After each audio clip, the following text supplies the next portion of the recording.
আমরা একটা কথা বলি, ইতিহাস পড়তে গিয়ে পড়াতে গিয়ে, যে হিস্ট্রি রিপিটস ইটসেলফ, আমরা বলি যে ইতিহাস নিজেই নিজের পুনরাবৃত্তি ঘটায়। ঠিক অনুরূপ ঘটনা ঘটেছিল নমরুদের সময়ও। নবী ইব্রাহিম আলাইহিস সালাম তাওহীদপন্থী, নমরুদ তাওহীদপন্থী নয়। সে মনে করে যে সেই হচ্ছে এই পুরো মহাবিশ্বের রব। আল্লাহ রাব্বুল আলামিন ইব্রাহিম আলাইহিস সালামের মাধ্যমে তাকে তাওহীদের দাওয়াত পৌঁছালেন, সে কবুল করল না। আল্লাহ রাব্বুল আলামিন সামান্য যে বলে মশা, পুরো একটা মশা দিয়ে নমরুদকে শেষ করে দিলেন।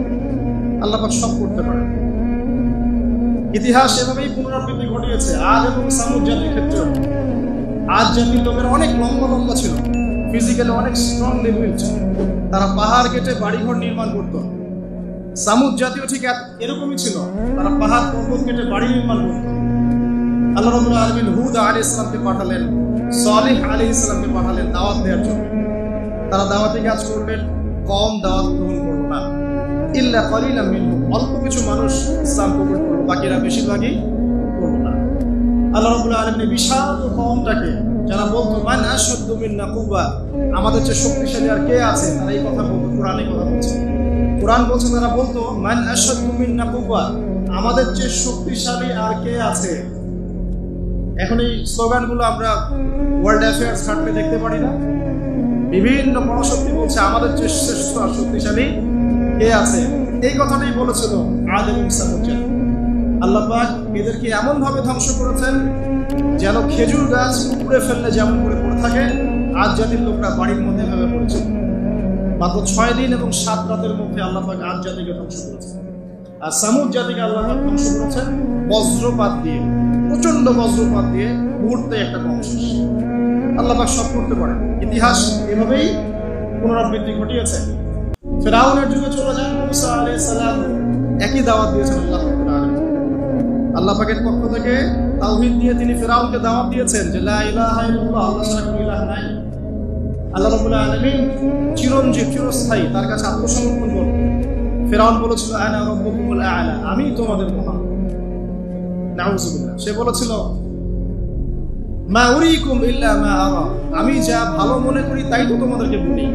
ওয়া মা আহদিকুম ইল্লা সাবিলার রাশাদ, আমি তোমাদেরকে শুধু সৎপথ দেখাই। ফিরআউন এই কথা বলেছিল। সে বলেছিল যে মা আলিমতু লাকুম মিন ইলাহিন গায়রি, আমি তো জানি না যে আমি ছাড়া তোমাদের কোনো ইলাহ আছে। আল্লাহ রাব্বুল আলামিন সবর করেছেন, তাকে সময় দিয়েছেন, একটার পর একটা গজব দিয়েছেন। কখনো উকুন নাজিল করেছেন, কখনো রক্ত নাজিল করেছেন, কখনো প্লেগ, কখনো ব্যাং, কখনো ফড়িং, এরকম করে 9টা আযাব আল্লাহ ফিরআউনকে দিয়েছেন, তার কওমকে দিয়েছেন। সর্বশেষ আল্লাহ রাব্বুল আলামিন লোহিত সাগরে সদল বলে ফিরআউনকে ডুবিয়ে মেরেছেন। ডুবে মরার সময় ফিরআউন বলেছিল যে আমানতু বিরাব্বি হারুন ওয়া মূসা, আমি এখন হারুন এবং মূসার রবের প্রতি ঈমান আনলাম। ডুবে মরার সময় ফিরআউন এই কথাটা বলেছিল। তখন আল্লাহ রাব্বুল আলামিন বলেছেন আল-আন, এখন, লাকাদ আসাইতা মিন ক্বাবল, এর পূর্বে তুমি বিরুদ্ধাচরণ করেছো। আল-ইয়াউমা নুনাজ্জিকা বিবাদানিক, আজকে আমি তোমার বাদান মানে তোমার দেহটাকে সংরক্ষণ করব, প্রিজার্ভ করব। কি জন্য প্রিজার্ভ করব? মিউজিয়ামে রেখে দেওয়ার জন্য? মিশরের মিউজিয়ামে রেখে দেওয়ার জন্য? কি কারণে প্রিজার্ভ?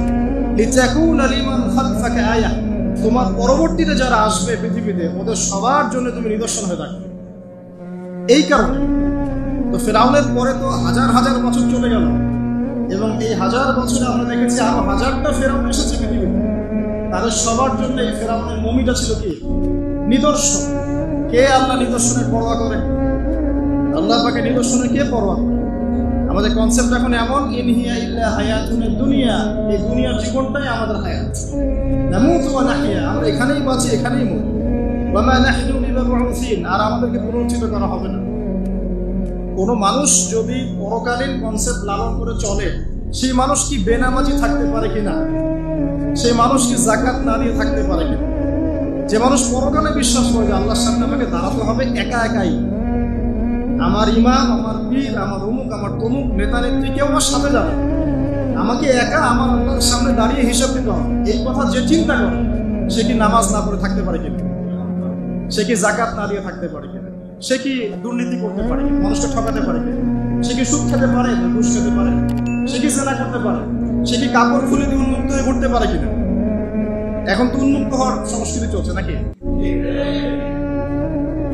ইবলিস যখন আদম আলাইহিস সালাম এবং হাওয়া আলাইহিস সালাম তাদেরকে যখন জান্নাত থেকে বের করিয়ে দেয়, প্রলোভন দিয়েছিল, মিথ্যা প্রলোভন, যে হাল আদুল্লুকুম, হে আদম এবং হাওয়া, আমি কি তোমাদেরকে জানিয়ে দিব, আলা শাজারাতিল খুলদি ওয়া মুলকিন লা ইয়াবলা, হে আদম এবং হাওয়া, আমি কি তোমাদেরকে জানিয়ে দিব এমন একটা গাছের ব্যাপারে যেই গাছের ফল খেলে পরে তোমরা চিরস্থায়ী হয়ে যাবে এবং কোনোদিন মরবে না।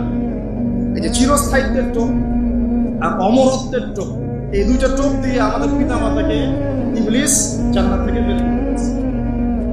এখন পৃথিবীতে যত মানুষ পথভ্রষ্ট হচ্ছে আমরা, আমাদের এই দুইটা খাসলতের কারণে। আমরা অমরত্ব আশা করছি, আমাদের চলাফেরা দেখলে মনে হয় আমরা মরবো, পরকালীন কনসেপ্ট পাই।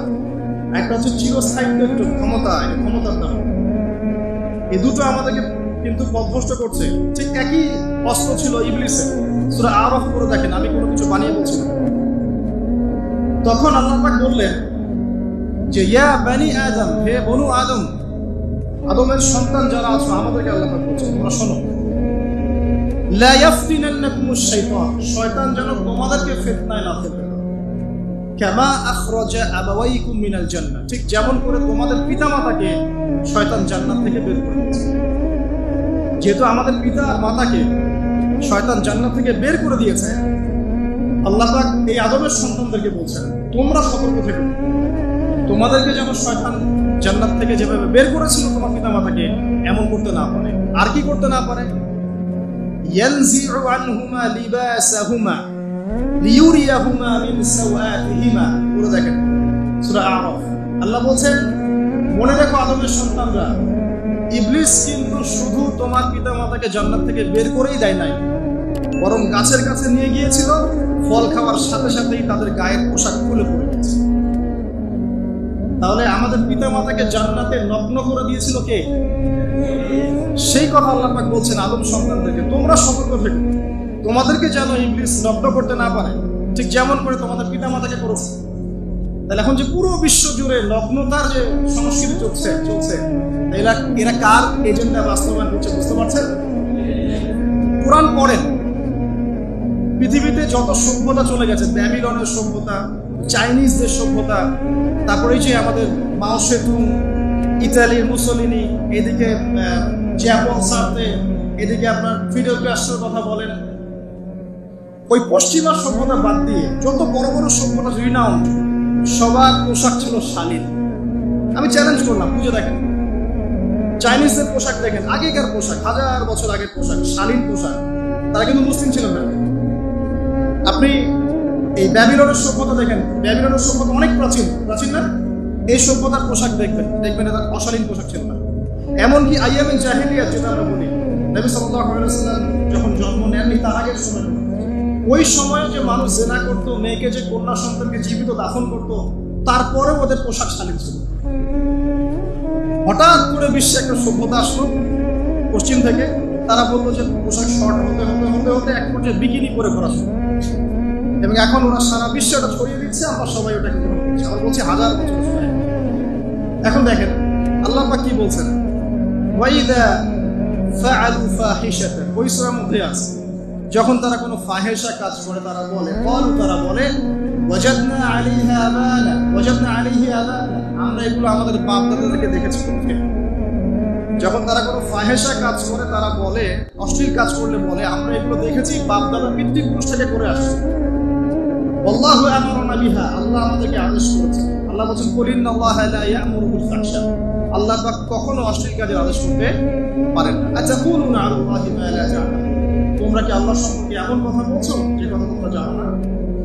আল্লাহ কিসের আদেশ করেন? আল্লাহ বলেন কুল আমারা রাব্বি বিল কিসত, নবী বলে দিন আল্লাহ পাক আদেশ করেন ন্যায় বিচারের আদেশ করেন। ওয়া আকিমু ওয়ুজুহাকুম ইনদা কুল্লি মসজিদ, এবং প্রত্যেক নামাজের ওয়াক্তে নিজের চেহারাটাকে একনিষ্ঠভাবে আল্লাহর দিকে ফেরাবে, এই আদেশ আল্লাহ পাক করেন। ওয়া আকিমু ওয়ুজুহাকুম ইনদা কুল্লি মসজিদ ওয়াদউহু মুখলিসিনা লাহুদ্দিন, এবং একনিষ্ঠভাবে তোমরা আল্লাহকে ডাকবে, দোয়া করবে, এই আদেশ আল্লাহ পাক কি অশ্লীল কাজের আদেশ করতে পারেন? ইতিহাস পড়ে দেখেন, আমি নিজে হিস্ট্রি ছাত্র, আপনি পড়ে দেখবেন, পুরো ঐতিহাসিক পটভূমি পড়ে দেখবেন, মানুষ এই ঊনবিংশ শতাব্দী আসার আগে এত অশ্লীল ছিল। এখনকার বিশ্বে যত সমস্যা চলছে, কয়েকটা বলি, রিবা বা সুদ, জেনা বা উন্মুক্ত যৌনাচার, তারপরে বেপরদামি অশ্লীলতা, 4 নাম্বার আপনার মাদক, ঠিক আছে, বা আছে যে বড় মহামারী পর্নোগ্রাফি, যত বড় বড় মেজর সমস্যাগুলো চলছে যেগুলো ইয়াং জেনারেশনকে ধ্বংস করে দিচ্ছে, এগুলোর ম্যাক্সিমাম এসেছে কিন্তু পশ্চিম থেকে। খেয়াল করে দেখবেন, এগুলো কিন্তু বাংলাদেশ থেকে আসে না, আসছে ভারত থেকে আসছে, পাকিস্তান থেকে আসছে, সাবকন্টিনেন্ট থেকে আসে না, এগুলো দেখবেন একটা নির্দিষ্ট জায়গা থেকে আসছে। তো এই কারণে আমাদের সতর্ক দৃষ্টি রাখতে হবে যে বস্তুবাদী উন্নয়ন সবকিছু নয়। হ্যাঁ, আমরা জিডিপি বাড়ালাম, ইন্ডাস্ট্রিজ গড়লাম, মঙ্গলে চলে গেলাম, চাঁদে গেলাম, ওকে ফাইন, এগুলোর কেউ বিরোধিতা করবে না, এটা ভালো, ন্যাশনকে এগিয়ে নিতে হবে, এটাই এডুকেট, তারও নয়, এবং এডুকেট এটাই করতে হবে, কিন্তু নৈতিকতার বিসর্জন দিয়ে নয়। নৈতিকতার বিসর্জন দিয়ে ধর্ম থেকে দূরে চলে এসে নাস্তিকতায় বিশ্বাসী হয়ে আল্লাহকে বাদ দিয়ে, রাসূলকে বাদ দিয়ে এই বস্তুবাদী উন্নয়ন আমাদের পরকালকে বাঁচাতে পারবে না। পরকালকে বাঁচিয়ে রেখে আমার দুনিয়াবী উন্নয়ন করতে হবে, এবং দুনিয়ার উন্নয়নটা অবশ্যই জরুরি। সারা বিশ্ব যখন এগিয়ে যাচ্ছে, আমরা কেন পিছিয়ে থাকবো? আমি তো এটাও বলি যে এটা অনেক মাদ্রাসার লাইনে যারা আছেন তারা আমার সাথে একটু বিরোধিতা করেন এই বিষয়ে, কিন্তু আমি নিজেই বলি যে সিলেবাসের মধ্যে পরিবর্তন নিয়ে আসার চেষ্টা করতে হবে। শুধুমাত্র এককেন্দ্রিক শিক্ষায় কেন শিক্ষিত হবে? এই যুগে চলার জন্য যে উপকারী জ্ঞানগুলো দরকার সেগুলো শিখতে হবে আমাদেরকে। আমাদের আইসিটির জ্ঞানের দরকার আছে, আমাদের ইংরেজির জ্ঞানের দরকার আছে, ম্যাথামেটিক্স দরকার আছে, সায়েন্সের দরকার আছে, আমাদের তথ্য প্রযুক্তি জানতে হবে, অর্থনীতির জ্ঞানের দরকার আছে, পলিটিক্যাল সায়েন্সের দরকার আছে, জিও পলিটিক্স দরকার আছে। এগুলো বাদ দিয়ে শুধু যদি আমি মুখস্থ করে যাই, এই জ্ঞানটা আমার কি কাজে দেবে?